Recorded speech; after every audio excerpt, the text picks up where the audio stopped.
What's going on, everybody? Mortem here, this time bringing you 5 features that I personally love to see in games that, while fairly small in comparison to the sum total of the project, nonetheless make the game a great deal better. So jumping straight into it, number 1 on our list is a save system that is actually divided by your characters. Now, as somebody who plays a ton of games and tends to have hundreds of save files on games where it is allowed, games that sort those save files merely by having a list can be incredibly cumbersome when you get to that amount of save files. So what I much prefer to see in those types of games are save files separated by your actual characters rather than just a full list. So that way I can click on a character and then see all the saves I have associated with that specific run. Now, other game types that only allow you to keep one save each playthrough or character anyway pretty much already do this by default, but some games tend to revolve around a bit more of save scumming, frankly.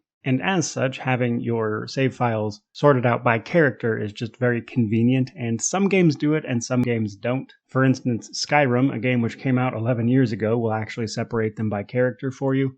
Whereas Divinity Original Sin 2, as much as I love it, just gives you a full blanket list of your saves, which is very cumbersome. Now, for our number 2 slot, we have an unobtrusive inventory. So inventory is one of those things where on its best day, it's just not noteworthy, as a lot of games don't really ever have a great inventory. And in my opinion, the best inventory is really when you just don't pay it any mind. The second an inventory becomes a hassle to manage is when you failed in terms of your inventory system. Now, this is very common in a lot of games, and it's probably one of my biggest gripes about games in general, is that a lot of them have just terrible inventories where you're constantly scrolling through things. In some cases, the icons are really, really small, looking at Pillars of Eternity there, and it makes it very hard to read. And again, in my opinion, on an inventory's best day, I just don't think about it. And that's really the best form of an inventory, in my opinion. But a bad inventory can make for a bad experience, even if the game is pretty good. Now, third on our list, we have a tutorial. Now, some games I don't think really need a tutorial, and as games evolve, they have gotten a bit better about slowly introducing mechanics in a way that feels more natural outside of having a literal dedicated tutorial. And while it is certainly not necessary for every game, as I mentioned, I do personally appreciate a good tutorial. My favorite example of this is actually KOTOR 2's tutorial, where you play as a droid running around the ship right before it crash lands on Paragus. And I love that tutorial so much because it walks you through all of the basics of the game while simultaneously making a ton of narrative sense. And you can just skip it, of course, if you don't want to mess around with it. But in my opinion, that game's tutorial is like peak of what you want from a tutorial. It makes perfect sense from a narrative perspective, which means it ties into the actual game very well. And again, it introduces you to all the mechanics that you're going to want to know how to engage with. For number 4 on our list, we are looking at accessibility options. Now, these come in all shapes and sizes, and the general rule of thumb is the more the merrier. I'm talking everything from colorblind options, closed captions, adjustable font size, even things in Obsidian's grounded title that will actually allow you to adjust the shapes of spiders to help people out with arachnophobia who, don't want to fight giant spiders all day. Any and every type of accessibility option is really the way to go. There is no one-size-fits-all with this, but I think it is something that developers should bear in mind, and that any option in this regard is a win.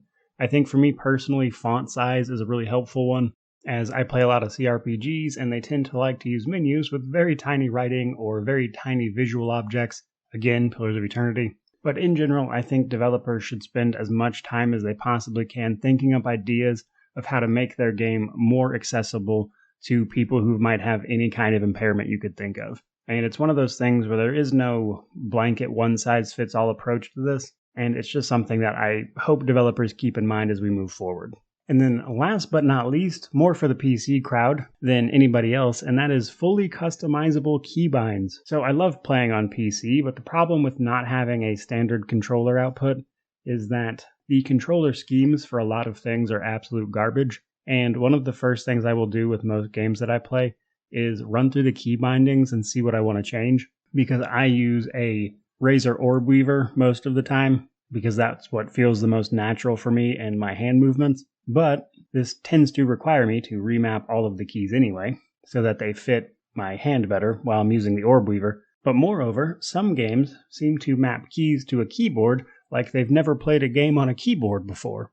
For instance, Elden Ring, a very recent release, seems to think that the default key binding for jump on keyboard should be F, and that space should be used purely for dodge rolling instead of double tapping WASD like any other game. But Elden Ring was a very egregious example because I think I left very few keys outside of the literal movement keys bound to their original keys. I remapped most everything there. And a little farther along that line, I do mean fully customizable. So there's a lot of peripherals when it comes to PC gaming and key bindings, and some games just will not pick up certain buttons on certain peripherals, which can be a real problem. You see this a lot with mice, actually, that don't have a standard array, if you will, of buttons. I personally use a Razer Naga, which has a 1 through 12 on the side, which I personally love, and most PC games will be fine with those 1 through 12 keys, but if you have a mouse that has just like 5 or 6 various buttons that you can press with your thumb, a lot of games will not pick up a lot of those buttons, which can be a real issue. So for the last one there, again, just a fully customizable control scheme really goes a long way on PC. But there you go, guys. Just 5 features that I think really go a long way to improving games that they're in. But by all means, let me know down in the comments section below about some features that you personally love to see in games. And in the meantime, truly, just thank you so much for watching. May you wander in wisdom and have an amazing day.